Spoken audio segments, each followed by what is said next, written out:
Up+Adam. Tractor systems are offline. We are Beyond FM. Beyond FM. The future of broadcasting is here. Up+Adam with Adam Montiel. It's community content from Concentrate. It's Up+Adam with Adam Montiel. Some say life is where it begins. Straight to the stars is where it ends. Yes, some say life is just where it begins. Straight to the stars is where it ends. Only to start again. Happy Monday. Back at it. Let's do this. Getting ready for a great week. Thank you so much for beginning it with me. I'm Adam Montiel. Thank you for being Up+Adam. All right, some fun show today. A gentleman I've been following my whole life, it feels like. The fact I get to interview him on such an incredible subject today. I'll tell you in just a second. First, a couple quick shout outs. One, the Woods Humane Society. They raised over $250,000 over the weekend at their Tails event. I was talking to Robin Coleman kind of off the air, and they expanded their event, maybe another 100 or so people, bigger venue. And sometimes you don't know if that's going to translate to more funds, much needed funds, right? And $250,000 in one night. Unreal. Congrats to Emily, Robin, Catherine, the whole entire team of staff, volunteers, Woods Humane Society. Absolutely love the work you do. Thank you so much for the support that you give to this show. And you have me in your corner for till the end of time. Got 2 dogs behind me right now from Woods. So I just wanted to give that shout out. I wasn't able to go this year, so I just saw pictures and it just looked so awesome. So congrats to those folks. Love the Woods Humane Society. Also, we got your tickets to Pink Drank online. Get to adammontiel.com. Click right off the homepage. It says win from Up+Adam. It is that easy. The first 10 now this happened on Friday. I'm saying this again because we already got 10. I'm getting 10 more winners today. Then we're going to go into the regular kind of like your name in a bowl and we're going to pick random winners. But 10 folks today who get in on adammontiel.com, you are going to go to Pink Drink. The first 10 are in. That's pretty cool. You and a guest. Pink Drank, DRANK.org. Also want to thank our friends at Dimes Central Coast. Of course, Wild 106. 95.3 The Beach, K-News, K-Pig, and the Grade Country, because they are playing our Pink Drink spots on their station. Love, love, love it, right? All for purpose, all for a great purpose. We're going to be helping raising money for the Woods Humane Society and the Elks National Foundation. So good to go. All right, on today's Up+Adam, I get to sit down with a man who spent his life asking the questions, and this time he's the one with a story that'll stop you in your tracks. Montel Williams. Yeah, that Montel. Marine, Emmy winner, talk show icon, and now the author of a jaw-dropping new book. It's called The Sailing of the Intrepid. Now, this is not just a history book. I'm getting chills, no joke right now. This is cinematic. This is heroic, and it's all true. It reads like a movie, and it happened.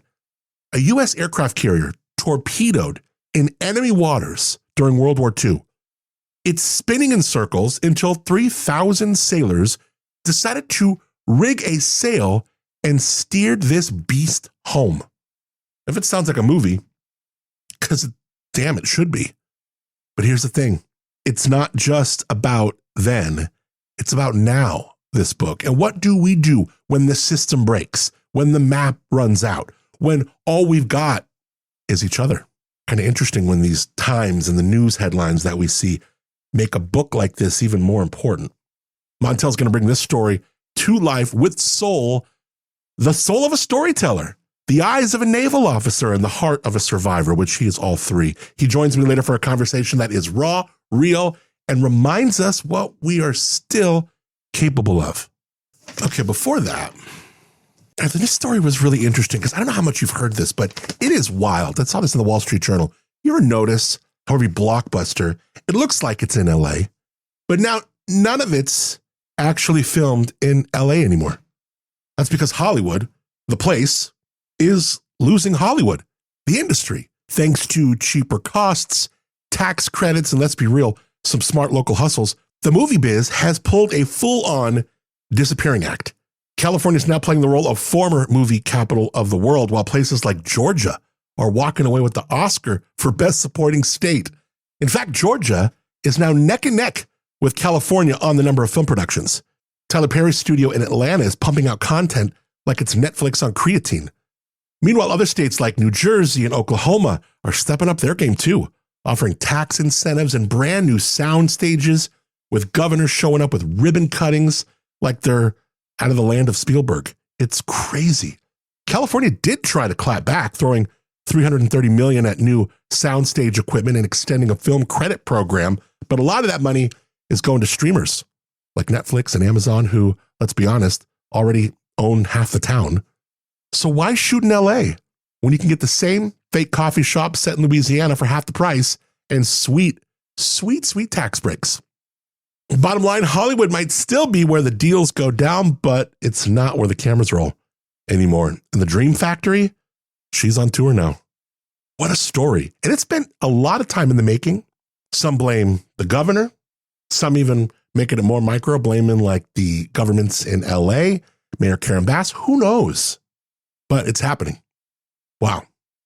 All right, before we get into our chat with the one and only Montel Williams, I want to tell you about our friends at Life Elements. Based right here in SoCal, Atascadero to be exact, is a woman and minority-owned company making small batch bath, body, and wellness products that are straight up alchemy. Their CBD relief sticks, legendary. Ask my dad, who now swears by them. Has for a year or so. Their EcoSmart deodorants, absolute game changers. And now they're officially riding with us as part of the Up and Adam family. Yes, of course, hit up lifeelements.com, but let me encourage you to swing by what they got in person. You got to meet Martha and Kurt.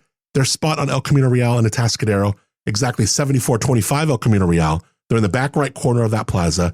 Can't miss it. This is local love at its best. I truly believe happy products come from happy people and happy places. And these guys are just incredible. And more than the people, the products, they work. They literally work. Like when you can watch your father like have knee relief, it works. Yes, the science, but it's because these are good people. Support local, feel better, and you got to tell them you heard them on Up and Adam. LifeElements.com. It's Up and Adam with Adam Montiel. All right, my guest today, a man who has worn a lot of uniforms. Marine, naval officer, daytime icon, Emmy winner, advocate, and now author. You know him as the voice of the Montel Williams Show, but today he is here with a story you've probably never heard, but won't forget. His new book, The Sailing of the Intrepid. It tells the true story of a U.S. aircraft carrier torpedoed during World War II, its rudder jammed, left circling in enemy waters until 3,000 sailors rigged a makeshift sail and steered her home. It's one of the most jaw-dropping survival stories in naval history. And Montel brings it to life with power, precision, a ton of heart. Please welcome Up and Adam, the one and only Montel Williams. Thank you, sir. Montel Williams, being my name is Adam Montiel, do you understand if I had $1 for every time someone called me Montel Williams, I would be a rich man? I bet. Great last name. But, I tell you, I followed you my whole life. It's so cool, and I've been a fan of you for a long time in the work that you do. You've told Montel countless stories in your life, on screen, in print, in uniform, but this one about the USS Intrepid, it just feels it feels different. It feels like it found you. What was the moment you knew that this was a story that you had to tell, not just as a writer, but as a naval officer, as Montel?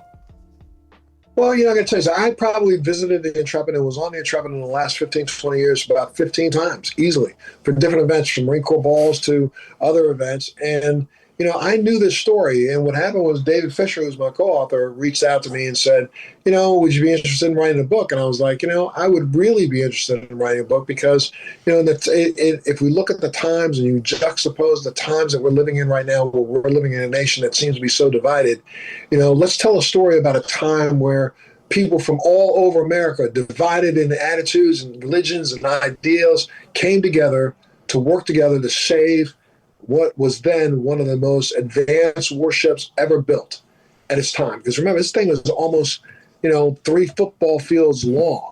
It was technologically one of the most advanced ships ever built. And, at a time where, it could have been scuttled and turned into scrap, or it could have been, sunk by the Japanese and given them a little prize to hang above on their banner. The 3,000 men on board that ship came together and recognized that if we work together, we can save this ship. We can save the ship and keep it in battle and make sure that we end up being victorious at the end of World War II. So it was a story that needed to be told, and I think it was because of the times that we're living in that I decided, yes, I want to be a part of this. Yeah, we throw around, Montel, that word hero a lot, but you've seen real ones across your career, on your path. Reading through the sailing of the Intrepid, what's your definition of heroism now? And how do you think that definition has evolved since your time in uniform? I'm going to tell you, I think the hero is the ship itself. That metal thing was the hero, but also the men on board that actually kept her afloat. There's a guy by the name of Captain Sprague, who literally his whole life was really destined to be the captain of the ship at the time that they needed him the most. Because it was a guy who had tremendous foresight into understanding the fact that at a time when no one else thought that planes could take off or land on a postage stamp in the middle of the ocean, this is a guy who believed it unequivocally and knew it could be done. And then he went about making sure that once it was done, figuring out ways to advance to technology and communication, to advance technologies of radar, to advance technologies and the ability for an airplane to lift off the ground. That's a hero. That's a guy who doesn't just look at himself, but looks at his surroundings, looks at everything going on around him, looks at the time that they live in, and tries to figure out how to get us to tomorrow. If someone pitched this story in Hollywood, a massive warship is hit, it's spinning in circles, okay, then it's steered home with a hand-rigged sail, they'd call it incredibly far-fetched. When you were writing this, how did you navigate the tension between, historical fact, and then just the sheer cinematic drama of what really happened? It was incredible because, the story literally tells itself. First off, we look back at historically the word Intrepid, where Intrepid came from. This was the fourth ship with that name that the U.S. Navy had. The first one was back in 1804. An incredible ship that was heroic all in itself. As a matter of fact, the British Admiral Lord Nelson called it the most bold act ever taken of its age, because that first Intrepid literally was commissioned to go and sneak into the Tripoli harbor to sink and burn down the USS Philadelphia, which was a warship that had run aground, and pirates had taken all the cannons off of it and were using it to raid and inflict damage on other ships, which were cargo ships that were bringing cargo back to the United States. So that first Intrepid kind of laid the foundation of what the fourth Intrepid would be. After using two of them, one of them was like nothing more than a big floating torpedo. The other one was a sample ship or a training ship and a cargo ship. Then they built the Intrepid, the largest warship of its time ever built, the most advanced of its time ever built. And then that ship literally succumbed to a single torpedo that had it hit it in its rudder and made it careen out of control, to the point that, they didn't want this thing to be captured or sunk by the Japanese. And these guys came together and used ingenuity and thought about marrying the most advanced technology with the most ancient technology when it comes to maritime technology, the sail, put those two things together and sailed it 3,000 miles, my friend. Unbelievable. All the way back to Hawaii, where then it was refit, went to San Francisco, put in dry dock, repaired, went back into battle, gets struck by two kamikazes, one of the first ships to get hit by a kamikaze. Sent back into dry dock, repaired, sent back into battle, gets hit by three kamikazes. Yeah. Sent back into dry dock, sent back into battle, finishes out the war heroically, and then goes on to serve in Korea and Vietnam, off the coast of Vietnam, then goes on to become a recovery ship for NASA, picking up capsules out of the water. And right before it was to be scuttled and turned into scrap, Zachary Fisher from New York went ahead and bought it and put it on the West Side Highway with the permission of then Mayor Koch, and turned it into what it is now today, the Nautical or the Air, Space, and Sea Museum. It's an incredible story. The Intrepid wasn't supposed to survive, but it did. And what I love about the way you packaged this was the story of resilience. It's not just naval history, it's human nature. Was there a moment in your life, Montel, after your diagnosis or in Hollywood, whenever you felt like your rudder just jammed and you had to build a sail of your own? You know, it happened to me when I had a stroke. I had a pretty massive hemorrhagic stroke about 7 years ago, and my rudder was definitely bent. But it was because of those people around me who support me, from Melanie McLaughlin, who's my manager, to my wife, Tara Williams, who came together and made me understand that I can't give up. There's no giving up in this. You got to fight a battle and come back. And I fought that battle because of their support and help. And I had lots of other friends, family members who came in and supported me and helped me overcome that. And, you know, it made me understand that no matter how bent your rudder is, you can always straighten it out with hard work. You know, for nearly 2 decades, your name wasn't just in the credits. It was in the living rooms, the lunch breaks, the hearts of people who felt seen for the first time. I mean, the Montel Williams show wasn't just a talk show. It was a movement in plain clothes, right? When you look back at what you built with the Montel Williams show, what do you think people maybe didn't quite get what you were really trying to do? Was it ever about the stories, or was it about the healing between the lines? You know, on every one of my producers' desk, I made them put a little card that said, "We do not belabor what happens, we belabor why it happened, and we try to come up with solutions." That was the moniker of our show. Not necessarily focusing in on just what happened, but trying to figure out why did this happen. And because of that, I think we did some shows that at the time, and when I look back at it now, you know, we did some shows that literally changed history for lots of other industries. You know, we did shows about back then. We did shows about, you know, because there was a lot of kidnappings going on, a lot of people being abducted around the country.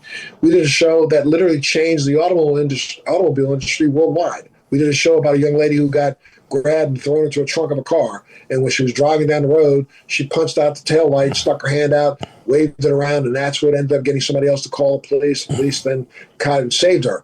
Well, that show itself forced the automobile industry to put a inside trunk release inside of every car ever sold in the world. Wow, that's we did right. shows with Ryan White and his family. Right. We did shows that talked about, you know, everything from abduction to HIV to you name it. Things that actually shed a light on things that were happening in our society. There's so many, making people understand that the few needed the many to help us recover. History just isn't what happened. It's sometimes almost what didn't. We live in a time, like you said, when it's easy to feel divided. What do you think this story of all stories, why is this story so vital in 2025? It's so vital because it proves the fact that when we come together, we work together, there's nothing we can't as Americans overcome. It's exactly what the Intrepid did.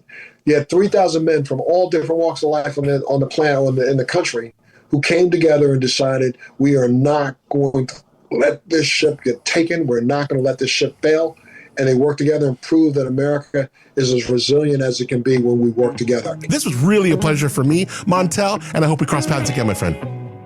Please, sir, make sure all your listeners know this book, again, you said it at the top. It reads more like a cinematic novel than it does a history book. So go grab a copy. Some say life is where it begins. Straight to the stars is where it ends. Only to start again.